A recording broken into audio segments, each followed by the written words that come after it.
যোৱা লোকসভা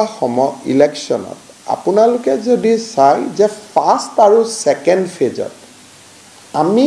অসমৰ সংখ্যালঘু লোকৰ যথেষ্ট ভোট পাইছিলোঁ থাৰ্ড ফেজতহে আমি পোৱা নাছিলোঁ আৰু কৰিমগঞ্জৰ দৰে যোৰহাট লোকসভাৰ পৰাজয়ৰ কাহিনী লিখিবলৈ গৈ কৰিমগঞ্জৰ দৰে অভাৱনীয় বিজয়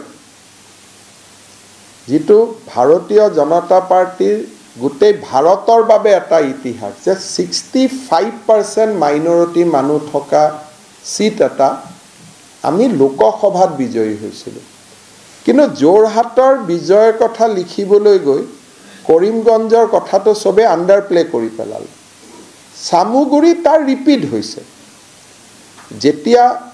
आपनालोके एटा बस्तु प्रिन्सिपल ठीक करि लय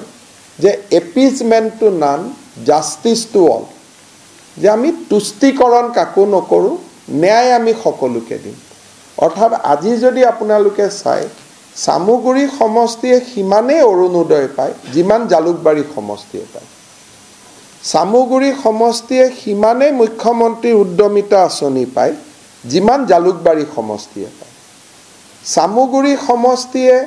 হিমানে বছৰত ৰাস্তা পায় যিমান জালুকবাৰীয়ে পায় হাইৱে খিনি বাদ দিও সামুগুৰি সমষ্টিয়ে হিমানে নিযুত মইনা পায় যিমান জালুকবাৰীয়ে পায় অৰ্থাৎ সবকে সাথ সবকে বিকাশ আমি সেই নীতিটোত নিৰন্তৰভাৱে থিয় হৈ আছো আৰু তাৰ কাৰণে অসমৰ যিখিনি সংখ্যালঘু ৰাইজে তুষ্টিকৰণৰ বিপৰীতে ন্যায় বিচাৰে এসামে তুষ্টিকৰণ বিচাৰে যে আমাক স্পেশালি ট্ৰিট কৰক আৰু এসামে ভাবে যে গভৰ্নমেণ্টখনে আমাক সমানে চাওক সমানে চোৱা আৰু বিশেষভাৱে চোৱাৰ মাজত পাৰ্থক্য আছে সমানে চাব যিসকলে ভাবে যে চৰকাৰে আমাক সমানে চাওক তেওঁলোকে বিজেপি দলৰ প্ৰতি আকৃষ্ট হৈছে আৰু মই আজি আপোনালোকক কৈ থৈছো যে অহা বিধানসভা নিৰ্বাচনত লাহৰীঘাট आमार साउथ करीमगंज नॉर्थ करीमगंज आमार सामुगुरी रूपही এই পাঁচটা সমষ্টিলৈকে আপোনালোকে চকু ৰাখিব এই পাঁচটা সমষ্টিতে সংখ্যালঘু ভোট যথেষ্ট বেছি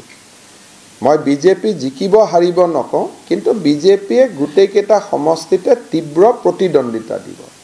দ্বিতীয়তে পেপাৰৰ বা সাংবাদিক সকলৰ বা অভিজ্ঞ ৰাইজৰ এটা যি ভুল ধাৰণা আছিল যে বদৰুদ্দিন আজমল থাকিলে বিজেপিৰ সুবিধা হয় মই ভাবো যে বদৰুদ্দিন আজমল নোহোৱা হলে বিজেপিৰ বেছি ভাল হ'ব কাৰণ তেতিয়া নেশনালিষ্ট যিখিনি মানুহ আছে এক্ৰছ দা বৰ্ড যোনে এপিজমেন্ট নিবিচাৰে তুষ্টিকৰণ নিবিচাৰে তেওঁলোকৰ ভোট বিলাক আমি পোৱা আৰম্ভ কৰিম আৰু এন্টি কংগ্ৰেছ ভোট বিলাক ডিভিজন নহব হেকাৰণে পোষ্ট ইউডিএফ আজি যদি ইউডিএফ সামগ্ৰীত থাকিলেহেঁতেন আমি নিজিকিলোহেঁতেন আমি পোৱা ভোটখিনি ইউডিএফে লৈ গ'লহেঁতেন গতিকে ইউডিএফৰ অৱৰ্তমানত ভাৰতীয় জনতা পাৰ্টিৰ পলিটিক্সৰ কাৰণে আমি আমাৰ লক্ষ্য আৰু আদৰ্শ কম্প্ৰমাইজ নোকোৱাকৈ আমি কাম কৰিব পাৰিছো লোকসভাত কৰিমগঞ্জ বিধানসভাৰ উপনিৰ্বাচনত সামুগুৰি এই দুইটা এটা বৃহৎ ৰাজনৈতিক সফলতা